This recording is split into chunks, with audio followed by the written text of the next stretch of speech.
서울 황학동 주방거리. 이곳은 대한민국 자영업의 시작이자 동시에 비참한 끝이 모이는 곳입니다. 최근 이곳 상인들은 기이한 현상을 목격하고 있습니다. 예전 같으면 쳐다보지도 못했을 최고급 주방 기물들이 쓰레기처럼 산을 이루고 있다는 겁니다. 지금 화면에 보이는 저 편백나무 테이블을 보십시오.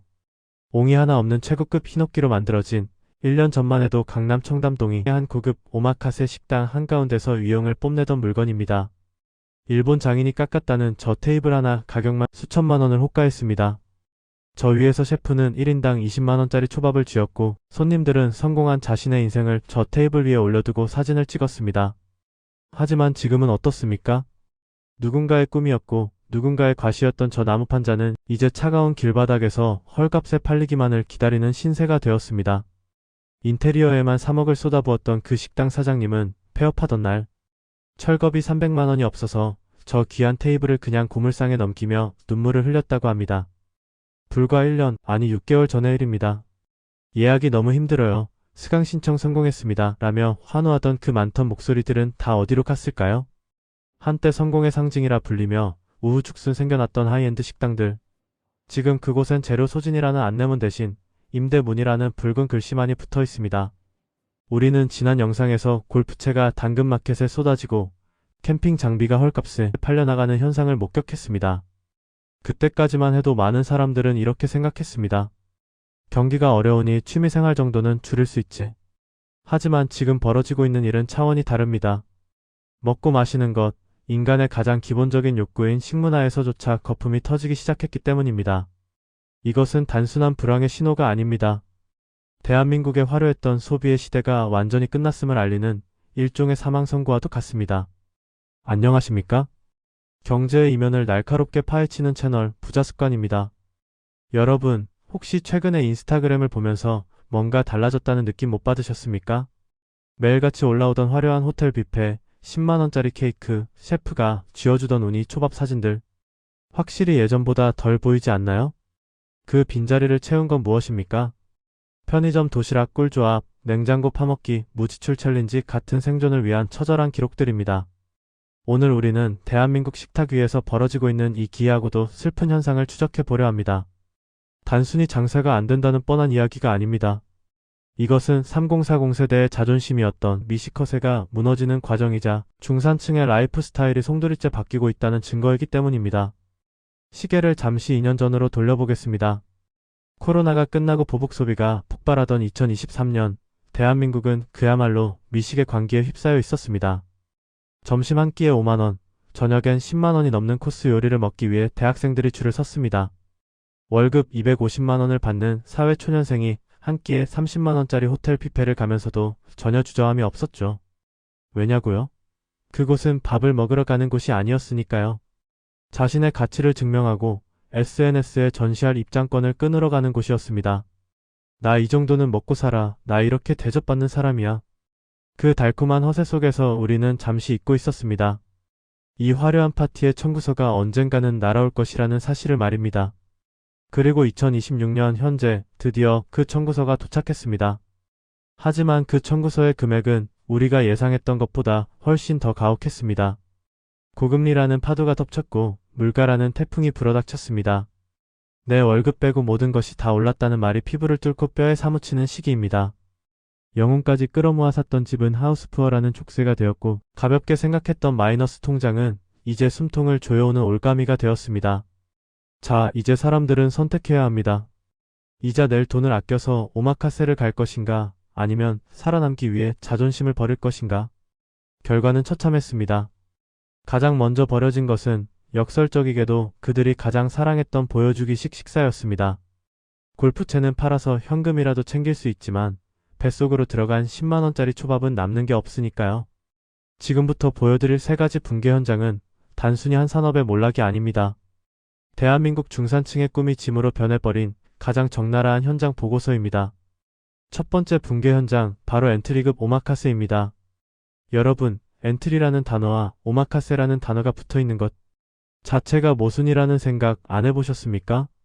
오마카세는 본래 셰프에게 온전히 맡긴다는 뜻의 일본어입니다. 그날 들어온 최고의 식재료로 가격 생각 안 하고 대접받는 극상의 미식 경험을 뜻했죠. 그런데 한국에 들어오면서 기이한 변종이 생겨났습니다. 이른바 보급형 명품. 런치 3만원, 5만원, 디너 8만원짜리 가성비 오마카세가 탄생한 겁니다. 불과 2년 전만 해도 이 시장은 황금알을 낳는 거위였습니다. 대학생들은 수강 신청하듯 수강 신청을 했고 기념일만 되면 20대 커플들이 좁은 다치석에 다닥다닥 붙어 앉아 셰프가 내어주는 성게알 한 점을 마치 성스러운 보석처럼 받아들고 사진을 찍어댔습니다. 하지만 지금 그 뜨거웠던 열기는 차갑게 식어버렸습니다. 예약 앱을 켜보십시오. 주말 골든타임조차 빈자리 있음이 뜹니다. 다급해진 사장님들은 주류 필수 주문 폐지, 콜키지 프리 심지어 런치 가격 인하라는 카드를 꺼내 들었지만 한번 등 돌린 손님들은 돌아오지 않고 있습니다. 도대체 왜 가장 대중적이었던 중간급 시장이 제일 먼저 박살났을까요? 이유는 잔인할 정도로 명확합니다. 이곳은 맛을 파는 곳이 아니라 자존감을 파는 곳이었기 때문입니다. 이 엔트리급 오마카세의 주 고객층은 누구였습니까? 진짜 미식가나 자산가가 아니었습니다.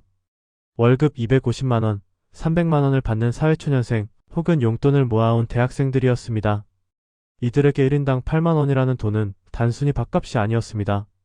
2시간 동안 셰프의 대접을 받으며 나도 이 정도 누릴 자격이 있어라고 스스로를 위로하는 일종의 심리적 치료비이자 인스타그램에 올릴 입장료였던 겁니다. 그런데 금리가 오르고 월세가 오르고 데이트 비용이 폭등했습니다. 통장 잔고가 마이너스를 찍기 시작하자 사람들은 깨달았습니다. 잠깐, 내가 이 돈 내고 먹는 게 고작 광어, 도미, 연어네? 이 퀄리티면 그냥 마트 초밥 먹는 거랑 뭐가 다르지? 마법이 풀린 겁니다. 신데렐라의 마차처럼 화려해 보였던 오마카세가 12시가 지나자 그저 그런 비싼 생선덮밥집으로 보이기 시작한 거죠. 허세라는 마취제가 풀리자 그 자리를 채운 건 쓰라린 가성비의 현실이었습니다. 서울 마포구에 사는 29세 직장인 김민수 씨의 이야기를 들어봤습니다. 민수 씨는 작년까지만 해도 월급날이면 여자친구와 함께 맛집 지도를 펴고 스시야를 예약했습니다. 하지만 올해 들어서는 단 한 번도 가지 않았습니다. 솔직히 부담스럽죠? 둘이 가서 밥 먹고 술 한잔 곁들이면 20만 원이 그냥 깨지거든요. 그 돈이면 차라리 데이트 통장 모아서 일본 여행을 한 번 더 가는 게 낫지 않나 싶어요. 그리고 요즘 친구들 사이에서도 오마카세 갔다고 올리면 오프자네 하는 게 아니라 야, 너 돈 많나 보다. 돈 좀 아껴라 이런 분위기예요. 눈치 보여서 못 가겠어요. 들리십니까? 소비의 트렌드가 바뀐 겁니다. 과거에는 비싼 밥을 먹는 게 능력의 증명이었다면 이제는 애매하게 비싼 밥을 먹는 건 경제관념 없는 사람 취급을 받는 시대가 된 겁니다. 이 인식의 변화가 엔트리 오마카세 사장님들에게는 사형 선고나 다름없습니다. 자, 이번엔 카운터 안쪽 셰프의 입장을 볼까요? 지금 폐업하는 사장님들 중 상당수는 10년 이상 수련한 장인들이 아닙니다. 오마카세 붐일 때 이거 돈 된다더라 소문 듣고 급하게 기술 배워 창업한 영끌 사장님들이 많습니다. 인테리어에 2억, 보증금 1억, 퇴직금의 퇴출까지 끌어모아 가게를 열었습니다. 오픈 초기엔 좋았죠. 블로그 체험단 좀 돌리면 손님이 밀려왔으니까요. 하지만 이 박리다메형 오마카세는 구조적으로 아주 취약합니다. 5만원을 받아서 수익을 내려면 하루에 점심 2회전, 저녁 2회전. 쉴 새 없이 테이블을 돌려야 합니다. 재료비는 폭등했습니다. 일본산 수산물 가격 올랐죠. 인건비 올랐죠. 전기세 올랐습니다. 그런데 손님이 끊겨서 회전율이 떨어진다. 그 순간부터는 문을 열어두는 것 자체가 손해인 적자 구간으로 진입합니다. 강남의 한 폐업 전문 업체 대표는 이렇게 말합니다. 요즘 철거문에 들어오는 곳 절반이 20평 이하 소규모 일식당입니다. 가보면 집기들이 다 새 거예요. 1년도 못 버티고 나가는 거죠. 더 비참한 건 오마카세 특성상 닷지를 다 짜놔서 다른 업종으로 전환도 안 됩니다. 그냥 다 부수고 나가는 수밖에 없어요. 화려했던 조명 아래서 셰프라는 호칭으로 불렸던 그들. 지금은 빚더미에 앉은 채 누구보다 쓸쓸하게 가게 문을 닫고 있습니다. 결국 엔트리 오마카세의 몰락은 단순한 유행의 종말이 아닙니다. 우리 사회를 지탱하던 중산층의 여유가 사라졌다는 가장 확실한 증거입니다. 진짜 부자들은 여전히 1인당 40만원짜리 하이엔드 스시야에서 샴페인을 터뜨립니다. 그들은 경기를 타지 않으니까요. 서민들은 가성비 좋은 회전초밥집이나 대형마트 초밥 코너로 돌아갔습니다. 그곳은 합리적이니까요. 갈 곳 잃은 건 오직 하나. 나도 저들처럼 되고 싶다는 욕망 하나로 버티던 애매한 중간뿐입니다. 그리고 이 비극은 비단 초밥에서 끝나지 않습니다. 식사 후 커피 한 잔의 여유마저 허락하지 않는 더 잔혹한 디저트 시장의 붕괴가 기다리고 있습니다. 두 번째 붕괴 현장, 바로 디저트 성지의 폐허화입니다. 여러분 혹시 기억하십니까? 불과 6개월 전만 해도 동네마다 하나씩 있던 그 알록달록한 과일 꼬치 가게들, 초등학생부터 직장인까지 줄을 서서 사 먹던 그 탕후루 가게들, 지금 다 어디 갔습니까? 지금 번화가 뒷골목에 가보면 그 처참한 최후를 목격할 수 있습니다. 한때는 권리금 1억을 불러도 못 들어간다던 그 자리가 지금은 임대문의 종이만 펄럭이는 무덤이 되었습니다. 비단 탕후루만의 문제가 아닙니다. 대만 카스테라가 그랬고, 흑당 버블티가 그랬고, 노티드 스타일의 도넛, 런던 스타일의 베이글, 그리고 최근의 요거트 아이스크림까지. 대한민국 디저트 시장은 마치 폭탄 돌리기판과 같습니다. 누군가 먼저 깃발을 꽂으면 좀비 때처럼 우르르 몰려가서 다 같이 자멸하는 죽음의 레이스. 우리는 이것을 카피캣의 저주라고 부릅니다. 이 현상이 왜 유독 한국에서만 심할까요? 전문가들은 자영업의 구조적 비극을 지적합니다. 은퇴한 베이비 부머, 취업난에 밀려난 청년들이 할 수 있는 게 사실상 요식업밖에 없기 때문입니다. 그런데 기술은 없고 마음은 급합니다. 이때 프랜차이즈 브로커들이 달콤한 속삭임을 건넵니다. 사장님, 요즘 이게 대세입니다. 지금 안 들어가면 평생 후회해요. 저기 앞집은 월 5천씩 가져가요. 그 말에 혹해서 퇴직금 털고 대출받아 2억, 3억을 꽂아 넣습니다. 문제는 진입 장벽이 너무 낮다는 겁니다. 설탕물 끓여서 과일에 바르는 기술? 유튜브 보고 하루면 배웁니다. 요거트 기계? 돈만 주면 삽니다. 기술이 필요 없으니 옆집도 열고 뒷집도 엽니다. 홍대에서 유행이 시작되면 한 달 뒤엔 강남, 두 달 뒤엔 동탄 신도시, 세 달 뒤엔 지방 읍내까지 퍼집니다. 공급이 폭발하니 희소성은 사라지고 남는 건 누가 더 싸게 파나 하는 제살 깎아 먹기 치킨 게임뿐입니다. 더 심각한 건 가성비의 붕괴입니다. 디저트 카페들 맛으로 승부합니까? 아니죠. 여기도 결국 공간을 파는 곳입니다. 사진 잘 나오는 조명, 힙한 인테리어, 뷰 좋은 창가 자리. 이걸 만들기 위해 인테리어에만 평당 300만원, 400만원을 쏟아붓습니다. 그 돈을 회수하려니 어떻게 됩니까? 밀가루와 설탕 범벅인 빵 하나에 8,000원, 커피 한 잔에 7,000원을 받을 수밖에 없는 구조가 됩니다. 소비자들도 처음엔 예쁘니까, 트렌드니까 하며 지갑을 열었습니다. 하지만 경기가 꺾이면서 이 감성 비용에 대한 저항감이 폭발했습니다. 아니, 밥값이 9,000원인데 빵 쪼가리가 8,000원이라고? 불편한 의자에 앉아서 사진 몇 장 찍는데 이 돈을 태워? 소비자들의 현타가 온 순간 수억 원을 들인 그 화려한 인테리어는 순식간에 예쁜 쓰레기가 되어버렸습니다. 서울 근교의 대형 베이커리 카페들을 가보십시오. 주말에도 주차장이 텅텅 비어 있습니다. 전기세, 수도세, 직원 월급, 숨만 쉬어도 나가는 고정비가 사장님들의 목을 조르고 있습니다. 차라리 망하는 게 소원입니다. 이게 무슨 소리냐고요? 폐업도 돈이 없으면 못하기 때문입니다. 최근 만난 한 디저트 카페 사장님은 가게를 내놓은 지 6개월이 넘었지만 보러 오는 사람이 단 한 명도 없다고 합니다. 권리금? 이미 포기했습니다. 오히려 들어올 사람한테 인테리어 공사비 지원해 드릴게요 라고 사정해야 할 판입니다. 더 무서운 건 원상복구 의무입니다. 건물주는 나갈 때 들어올 때 상태 그대로 싹 다 비우고 나가라고 합니다. 2억 들여 꾸민 인테리어 부수고 나가는 데만 철거비로 2천만 원이 또 듭니다. 돈 벌려고 들어왔다가 빚만 지고 나갈 때 또 돈을 내야 하는 지옥. 이게 바로 대한민국 유행 따라가기 창업의 2026년 현 주소입니다.